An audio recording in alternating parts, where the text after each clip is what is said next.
जय हिंद साथियों, मेरा नाम है प्रभाकर। स्वागत है आप सभी का आज के लेक्चर में। आज हम पढ़ने वाले हैं कक्षा 10 के विज्ञान का 6वां चैप्टर, जिसका नाम है जैव प्रक्रम। यह एक प्रकार से कक्षा 10 के विज्ञान यानी जीव विज्ञान का पहला चैप्टर है। इसके पहले हमने पढ़ा है रासायनिक अपक्रिया एवं समीकरण तथा अम्ल क्षारक एवं लवण, जो कि विज्ञान के ही एक प्रकार से रसायन विज्ञान में आते हैं। और दो चैप्टर हमने पढ़ लिया है। अब हम शुरुआत करने जा रहे हैं कक्षा 10 के जीव विज्ञान का। अगर आपने उन दोनों चैप्टर को नहीं पढ़ा है तो उसे भी आप जाके कंप्लीट कर लीजिए। तो चलिए आइए देखते हैं हम आज जीव विज्ञान के बारे में। जीव विज्ञान क्या होता है? पहले तो हमारे जो चैप्टर है उसका नाम है जैव प्रक्रम यानी कि लाइफ प्रोसेस।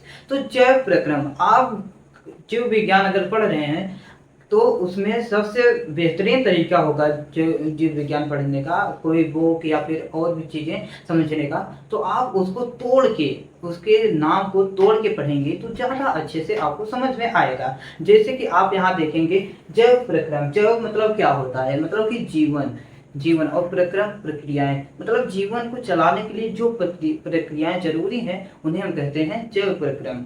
तो आपको इतना समझ में आ गया कि जैव प्रक्रम होता क्या है। और आपको अगर तोड़ तोड़ के पढ़ेंगे उसके शब्द को, क्योंकि ये सब शब्द ऐसे हैं जो कि एक उनके कुछ ना कुछ अर्थ होते हैं, तो आप जब उन्हें तोड़ेंगे तो उनके अर्थ निकलेंगे, तो उससे आप जो समझेंगे, अगर समझ के पढ़ेंगे तो ज़्यादा, मतलब वैसे तो सब लोग सोचते हैं कि जीव विज्ञान जो है वह रट के पढ़ी जाती है, लेकिन रट के नहीं पढ़ना है, आपको थोड़ा सा समझ के पढ़ना है। क्योंकि ये अभी आपको ज़्यादा कंज्यूम नहीं करनी है चीज़ें।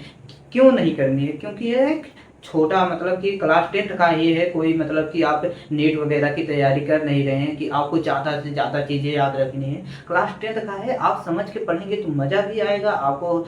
ज़्यादा मतलब दिनों तक, मतलब कि कई साल तक आपको याद रहेंगी। अगर आप थोड़े उसको समझ के पढ़ेंगे, उसके नाम को तोड़ के समझेंगे, फिर पढ़ेंगे और उसे आप एक अपने तरीके से अपने अंदर समझेंगे, और आपके ये सब चीज़ें क्या हैं, आपकी जो ज़िंदगी में चल रही हैं, आपकी ज़िंदगी के बारे में है, आपके लाइफ के बारे में ही है, तो ये जैसे चल रही हैं आप उस तरीके से आप उसको पढ़ेंगे तो यह एक बेहतरीन तरीका होगा पढ़ने का।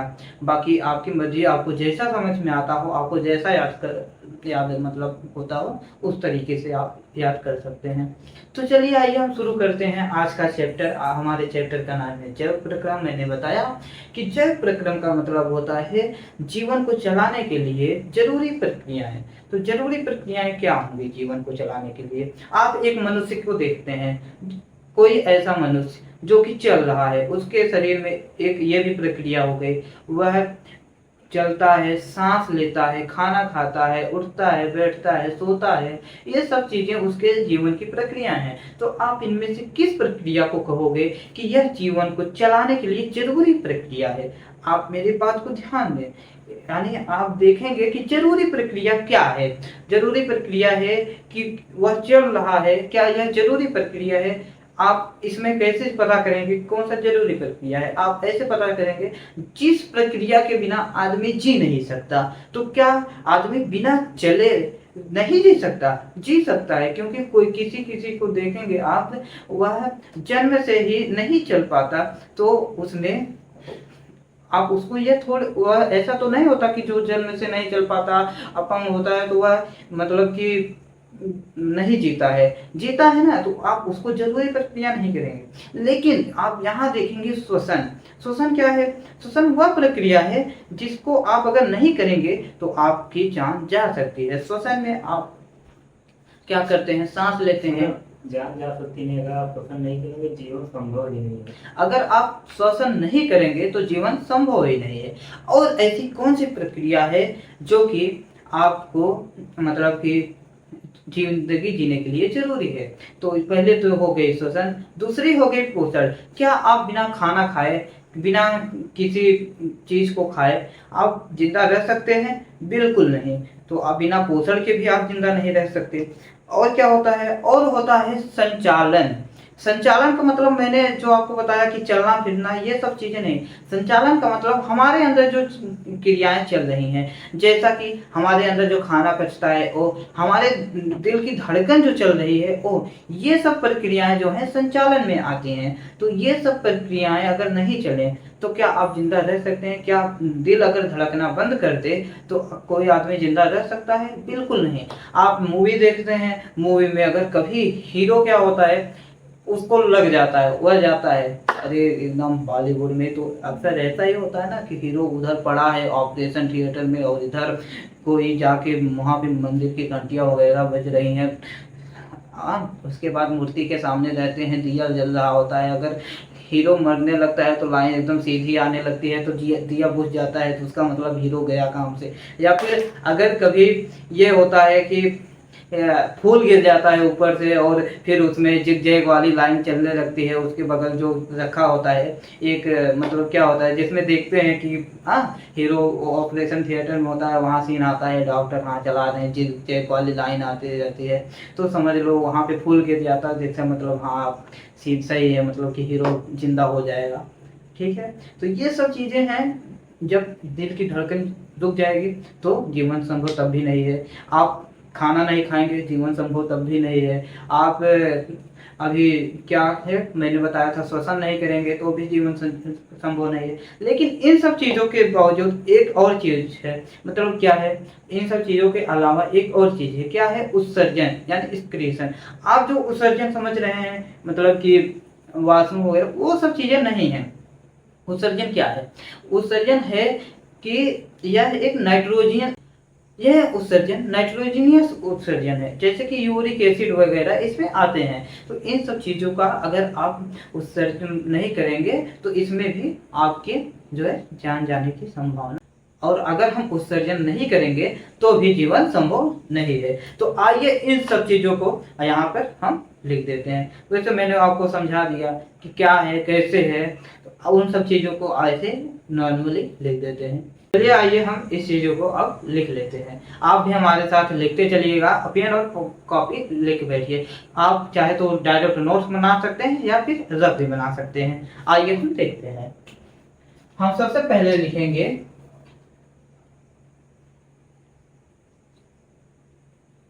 जल प्रक्रम के बारे में, जो कि हमारा चैप्टर का ही नाम है, यानी लाइफ प्रोसेस। वहां हमने लिखा है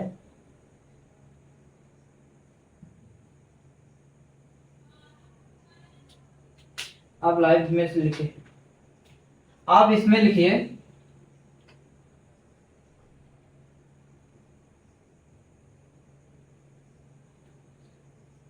ऐसी प्रक्रियाएं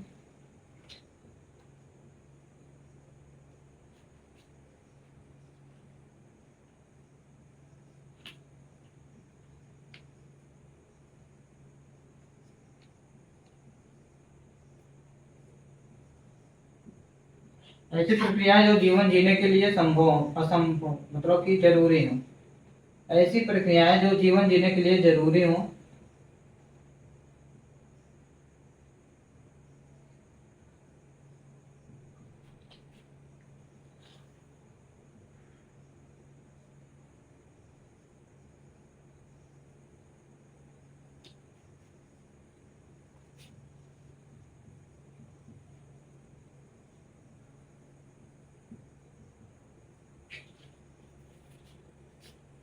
अब आएगा इसमें चार प्रकार, जो चार प्रकार मैंने आपको बताया है वो चीजें अब आएंगी। पहला है पोषण,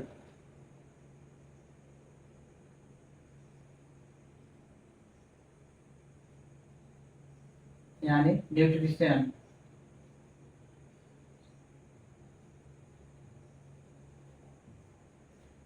दूसरा है श्वसन,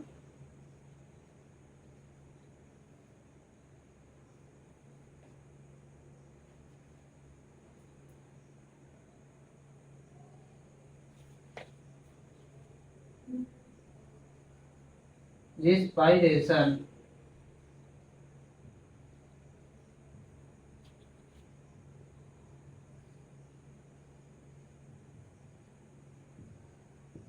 तीसरा है संचालन, ट्रांसपोर्टेशन,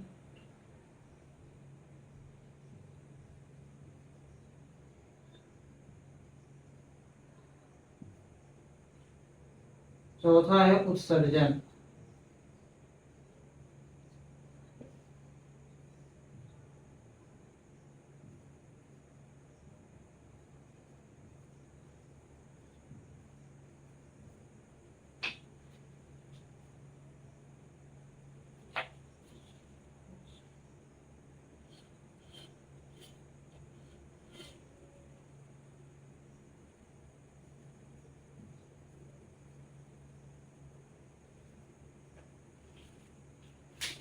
तो आइए अब बारी बारी से इन सब चीजों को देख लेते हैं।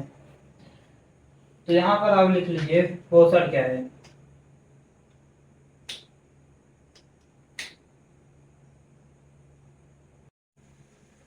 तो ठीक है दोस्तों, अभी मैंने आपको जिन 4 चीज़ों के बारे में बताया कि ये चीज़ें जो हैं हमारे ज़िंदगी जीने के लिए ये प्रक्रियाएं ज़रूरी हैं, उनके बारे में आइए देख लेते हैं। तो सबसे पहले हम देखते हैं पोषण के बारे में। तो लिखिए आप हमारे साथ।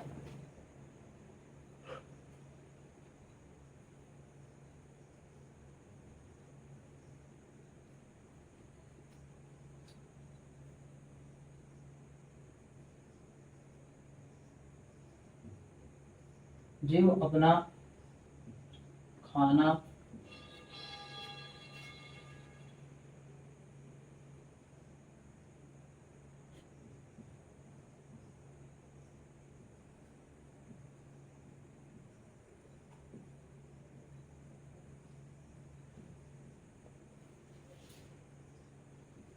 जीव अपना खाना जिस प्रक्रिया से प्राप्त करता है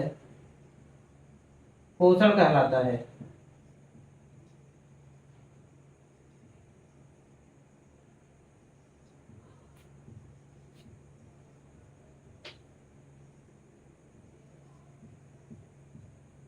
यह 2 प्रकार, जिस प्रकार से प्राप्त करता है यह 2 प्रकार का होता है।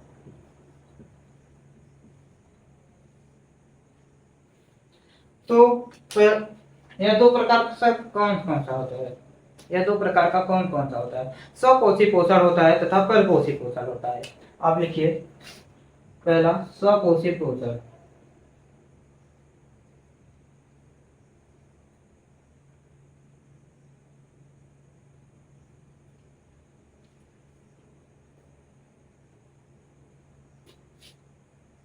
स्वपोषी पोषण।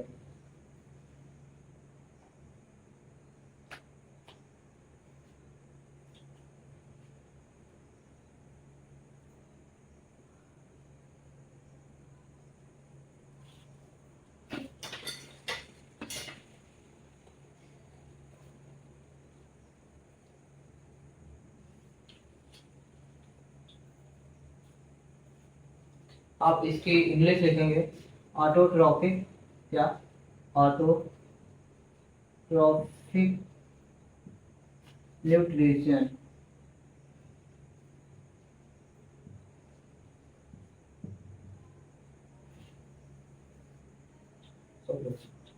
आप स्वपोषी पोषण लिखेंगे ऐसे जीव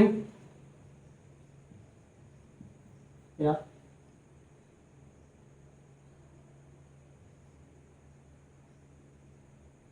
ऐसे जीव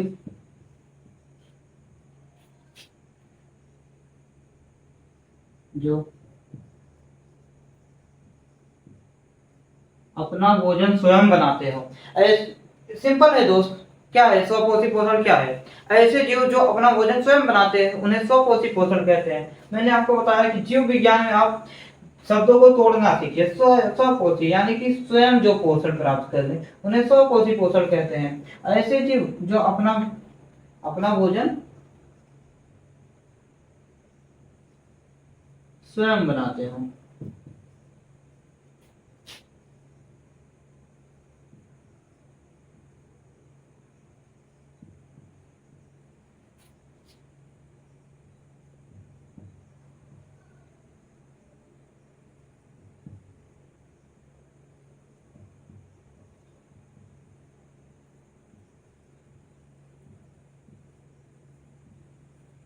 वह स्वपोषी कहलाते हैं।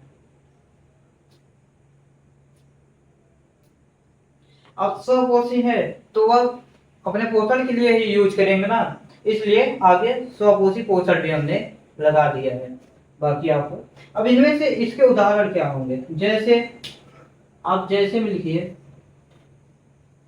क्या लिखते हैं आप, आपके दिमाग में आएगा।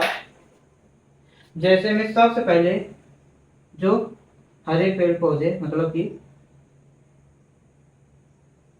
पौधे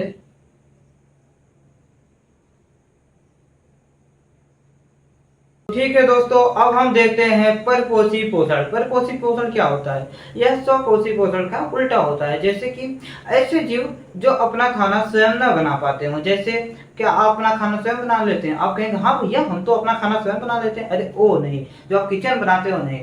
क्या आपके अंदर जो भी चीजें, जैसे कि जो भी आपके अंदर ग्लूकोज वगैरह की जो भी चीजें आपको चाहिए, एमटीपी वगैरह जो भी चीजें चाहिए, क्या आप स्वयं बना लेते हैं? क्या आप धूप में खड़े होकर बना सकते हैं खाना? क्या आप धूप से चार्ज हो सकते हैं, उससे कुछ कर सकते हैं? नहीं, ऐसा कुछ नहीं होता है आपके अंदर। जैसे पेड़ अपना खाना स्वयं बना लेता है, मतलब कि कच्चे मटेरियल वगैरह लेके अपना खाना बना लेता है, वैसे आप नहीं बना पाते।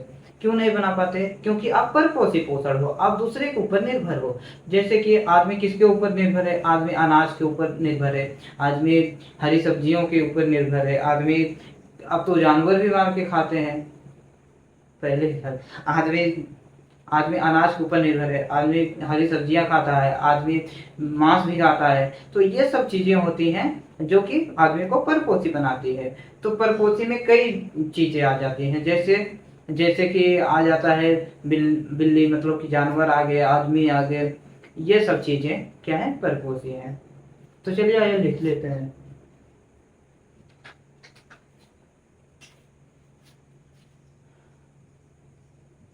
ऐसे जीव जो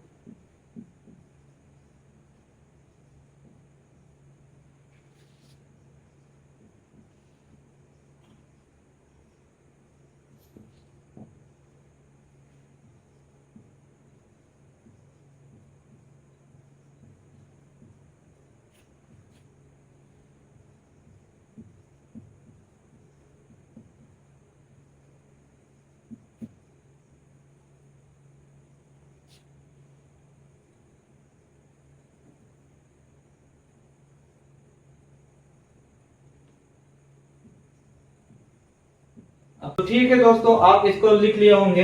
ऐसे जीव जो अपना भोजन स्वयं न बना पाए एवं मतलब कि परपोषी पोषक कहलाते हैं। ठीक है, ऐसे जीव जो अपना भोजन स्वयं न बना पाए परपोषी पोषक कहलाते हैं। जैसे आप जैसे में लिखिए, क्या लिखेंगे? जैसे में आप लिखेंगे मनुष्य, मनुष्य, बिल्ली,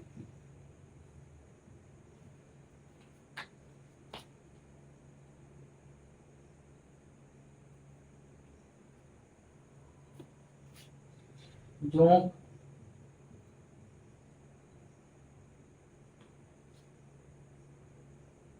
और फंजाई वगैरह, एटीसी आप इसमें लिख सकते हैं। ठीक है, तो ये सब चीजें हो गई, जैसे मनुष्य, बिल्ली, जोंक, फंजाई, ईटीसी, मतलब कई चीजें आ जाती हैं जो कि परपोषी पोषण में आते हैं। अब हम देखते हैं परपोषी पोषण के बाद कि संचलन क्या होता है। तो आप पहले इन सब चीजों इसको विस्तार में पढ़ेंगे या फिर हम संचालन वगैरह को पढ़ा दें? तो चलिए पहले हम श्वसन को बता देते हैं, सब चीजें बता देते हैं, फिर हम आएंगे बाद में स्वपोषी पोषण को विस्तार के रूप में पढ़ाएंगे और परपोषी पोषण को विस्तार में पढ़ाएंगे। तो सबसे पहले अब हम देखते हैं, ये तो हो गया पोषण के बारे में। अब हम देखते हैं श्वसन। क्या? श्वसन।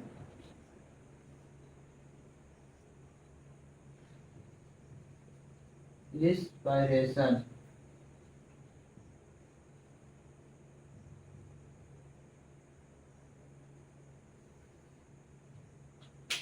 श्वसन सुनते हैं कई लोगों को दिमाग में ये आता होगा कि हम सांस जो लेते हैं और जो सांस अंदर बाहर करते हैं इसी को श्वसन कहते हैं। नहीं, श्वसन क्या होता है जानते हैं? श्वसन आप जो खाना खाते हैं उस खाने को छोटे छोटे टुकड़ों में विभाजित हो जाता है, मतलब कि वहाँ पे खाना जाके पचता है, छोटे छोटे टुकड़ों में टूटता है, उसमें से जो एनर्जी ली जाती है, मेन मतलब मुख्य रूप से उसे हम श्वसन कह सकते हैं। तो इसको ऐसे एज इट इज आप इसको ऐसे लिख लीजिए, इसको ऐसे एज इट इज आप इसको लिख लीजिए। तो लिखिए, खाने को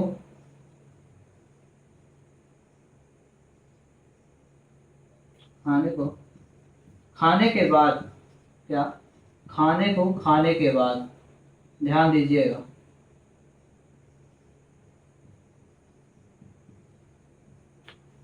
छोटे छोटे टुकड़ों में तोड़कर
यहाँ पर क्या लिखा है दोस्तों? हमने खाने को खाने के बाद छोटे छोटे टुकड़ों में तोड़कर ऊर्जा प्राप्त की जाती है तो उसे श्वसन कहते हैं। एकदम सिंपल सा मतलब है।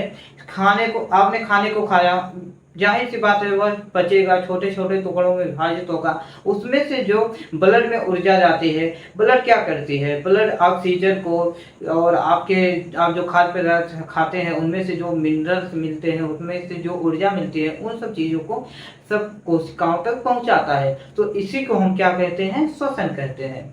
उम्मीद है आपको बहुत ही अच्छे तरीके से यह समझ में आ गया होगा।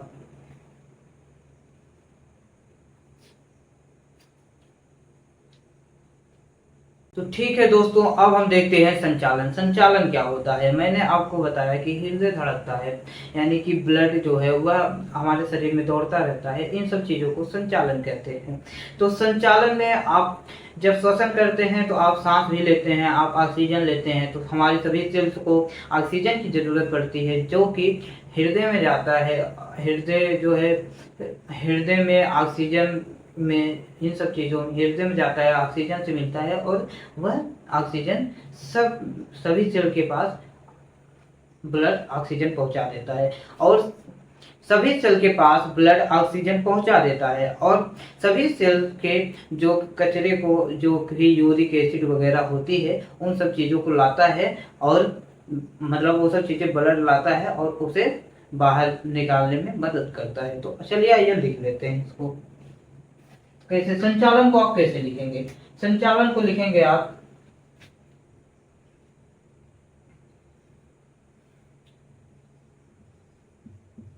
हमारे शरीर में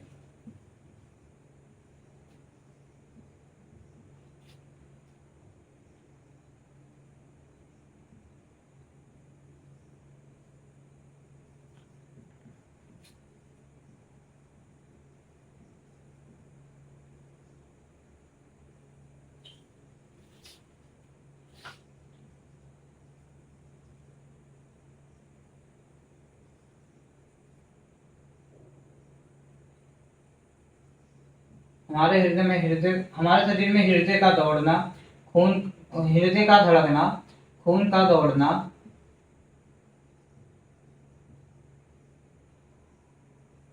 संचालन है। क्या? संचालन।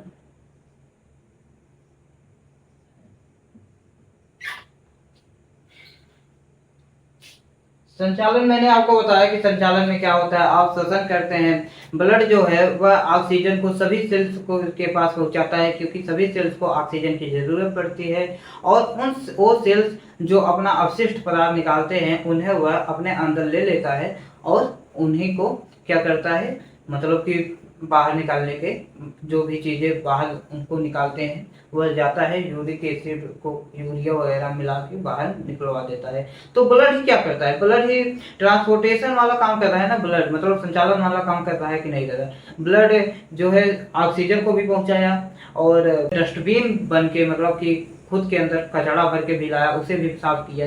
तो यह सब चीजें वह दौड़ता रहता है, मतलब शरीर में इन सब काम को करता रहता है। आप खाने से जो एनर्जी आपको मिली, जो ऊर्जा मिली, उन सब चीजों को सेल्स के पास पहुंचाना, ऑक्सीजन को सेल्स के पास पहुंचाना, और क्या कहते हैं उनके अवशिष्ट पदार्थों को निकालना, इन सब चीजों को ब्लड जो है करता रहता है। इसलिए क्या है कि संचालन में यह आता है।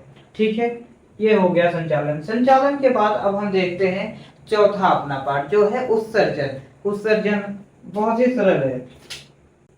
तो दोस्तों उत्सर्जन क्या होता है, मैंने आपको बताया कि यह उत्सर्जन वह नहीं है जो आप समझ रहे हैं। यह उत्सर्जन है नाइट्रोजनियस वेस्ट। तो नाइट्रोजनियस वेस्ट जो होते हैं उन्हें बाहर निकालने को हम इसमें उत्सर्जन कहते हैं। तो एकदम सिंपल से लैंग्वेज में आप पहले इसको लिख लीजिए, सिंपल से भाषा में लिख लीजिए कि शरीर से क्या, शरीर से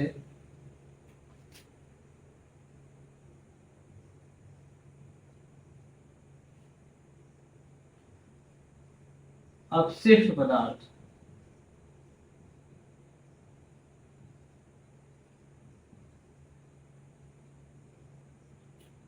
लेकिन यहां आप लिखेंगे नाइट्रोजनियस।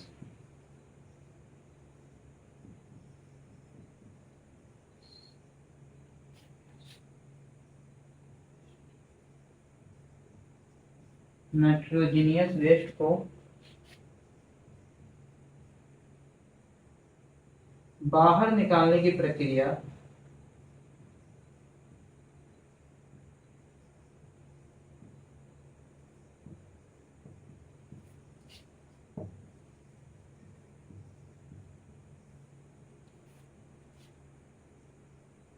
उत्सर्जन कहलाती है।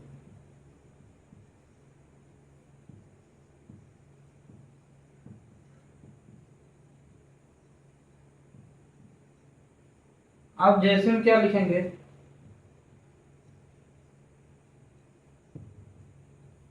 जैसे में आप लिख लीजिए यूरिया या फिर क्या, यूरिक एसिड। ठीक है,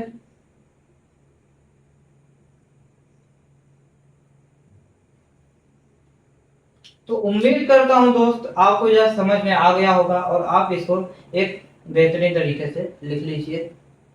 आप इसको लिख लीजिए और मैं उम्मीद करता हूं आपको यह समझ में आ गया होगा। तो हमने देखा अभी कि शरीर की जो शरीर को चलाने वाली जो चार प्रमुख क्रियाएं थी उनको हमने देख लिया। अब हम फिर से दोबारा से आते हैं परपोषी पोषण पर। परपोषी पोषण क्या होता है, हमने कहा ऐसे जीव जो अपना भोजन दूसरे पर निर्भर रह के करते हो, मतलब कि अपना भोजन स्वयं न बना पाते हो, उन्हें कहते हैं परपोषी पोषण। अब हम देखते हैं परपोषी पोषण के प्रकार। परपोषी पोषण में चार प्रकार होता है। पहला आता है पूर्ण भोजी, दूसरा आता है मृतोपजीवी, तीसरा आता है मृतोपजीवी पोषण। तो आइए हम देखते हैं इन सभी पोषण को बारी बारी से। तो सबसे पहले आप देखेंगे परपोषी पोषण के तीन प्रकार होते हैं। क्या, परपोषी पोषण के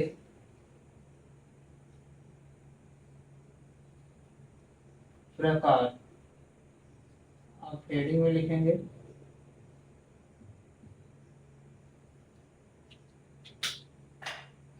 हम यहाँ लिखेंगे क्या, परपोषी पोषण तीन प्रकार के होते हैं।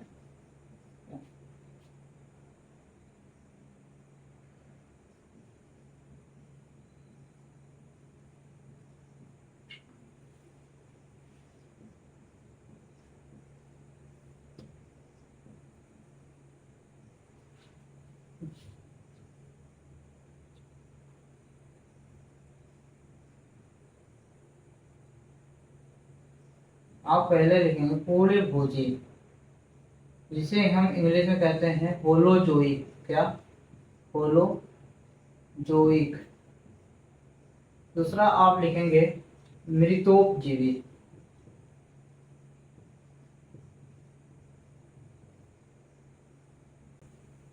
क्या?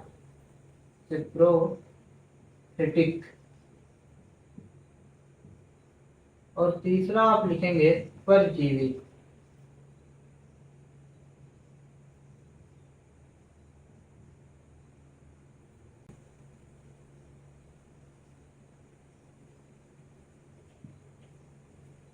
ये जो होते हैं ये बहुत ही लेज।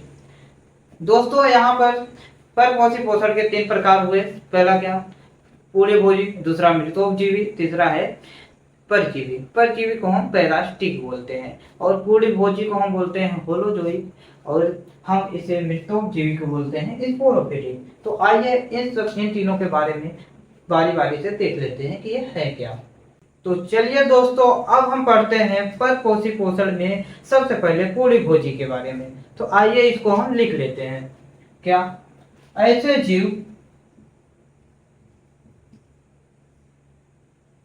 जीव जो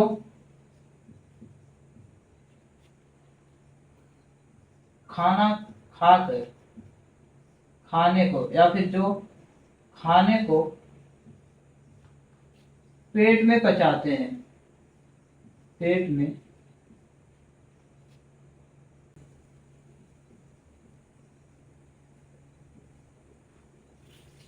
पचाते हैं, पूर्ण भोजी कहलाते हैं।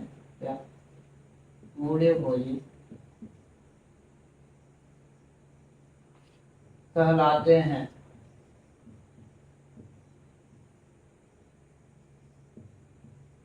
अब आप कहेंगे सर, अब आप कहेंगे भैया सब पूरी भोजी हैं, बिल्ली भी पूरी भोजी है, हाथी भी पूरी भोजी है, जिराफ भी पूरी भोजी है, शेर भी पूरी भोजी है, आदमी भी पूरी भोजी है। लेकिन ये सब चीजें तो पूरी भोजी होती हैं, पर आपका अमीबा जो कि एक सेल होता है, एक सेलुलर होता है, जिसके अंदर जो एक ही सेल होता है, वह भी पूरी भोजी है। वह भी अपने अंदर खाने को लेता है, अपने अंदर ही बचाता है। और क्या? पैरामीशियम, यह भी एक ही सेल होता है, लेकिन यह क्या करता है? यह भी बाहर से खाना अपने अंदर लेता है, फिर उसे पचाता है। तो ये सब चीजें हैं। तो जैसे हम लिख लीजिए, आपने बहुत सी सही जैसे सोचा कि जैसे हम आप मनुष्य को ले लीजिए। क्या? मनुष्य, शेर, यानी मनुष्य भी जानवर में ही आता है, लेकिन ठीक है, मनुष्य, शेर और अमीबा। जो आपको चौंकाने वाला उदाहरण था वह अमीबा और पैरामीशियम था। बाकी और आप इन सब चीजों को जानते ही हैं।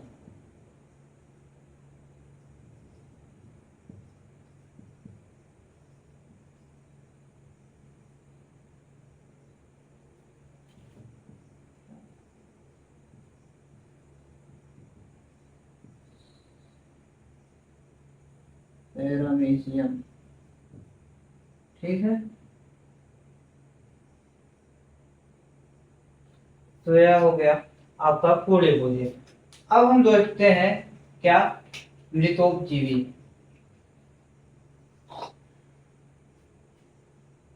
दोस्तों, मृतोपजीवी क्या होते हैं? ये ऐसे जीव होते हैं जो कि अपने खाने को जो है अपने अंदर से एक अजीब तरह के केमिकल निकालते हैं, उसे सड़ाते गलाते हैं, फिर उसको अपने अंदर लेते हैं। तो इस तरीके से हम इसको लिख लेते हैं, बहुत ही सिंपल। मतलब आपने समझ लिया ना कि ये अपने खाने को देखे, इन्होंने अपने खाने को देखा और अपने खाने को पे यह क्या करते हैं, उसे पहले जो है इनके अंदर से केमिकल निकलते हैं जो कि उसे नरम करते हैं, उस चीज को उसे सड़ाते गलाते हैं। मतलब कि इन्हें सड़ी गली चीजें बहुत ही पसंद होती हैं, जो कि आसानी से मतलब कि एकदम नरम नरम हो जाए, एकदम सड़ी गल जाए, तो ये आसानी से उसे अपने अंदर ले सके। मतलब इतनी नरम हो जाए चीजें, इतनी सड़ गल जाए एकदम से, ताकि ये बहुत ही आसानी तरीके से, जितनी ही सड़ी गली चीजें होंगी उतना ही मृतोपजीवी जीवों को पसंद आएंगी। तो ये क्या करते हैं, ये सबसे पहले अपने अंदर से कुछ इनके अंदर ऐसे केमिकल होते हैं जिन्हें ये निकालते हैं तो वह सड़ जाता है, मतलब कि, और जब चीजें सड़ जाती हैं, नरम हो जाती हैं, तब ये उसको अपने अंदर लेते हैं।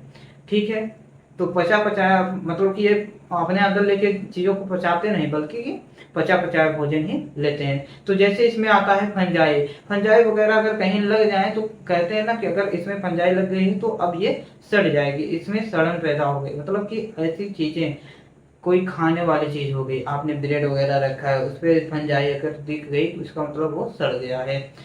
वह क्या करता है, वह धीरे धीरे सड़ाता है, अपने अंदर से केमिकल निकाल के उसे सड़ाता है, सड़ाने के बाद उसे और भी नरम बनाता है, और नरम बना के तब अपने अंदर लेता है। तो इसे लिख लेते हैं मृतोपजीवी। ऐसे जीवों को ऐसे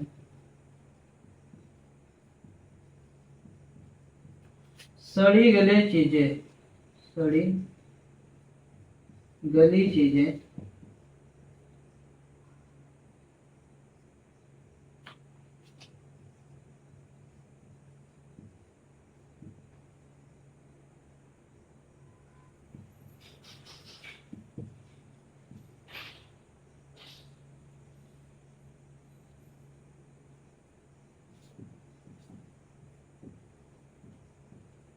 आप क्या लिखेंगे, ऐसे जीवों को सड़ी गली चीजें ही पसंद आती हैं।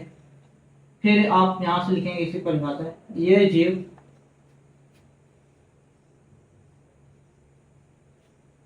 वस्तुओं पर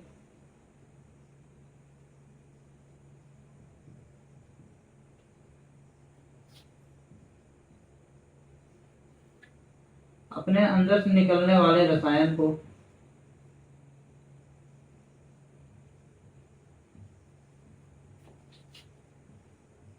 एक विशेष प्रकार के रसायन निकालकर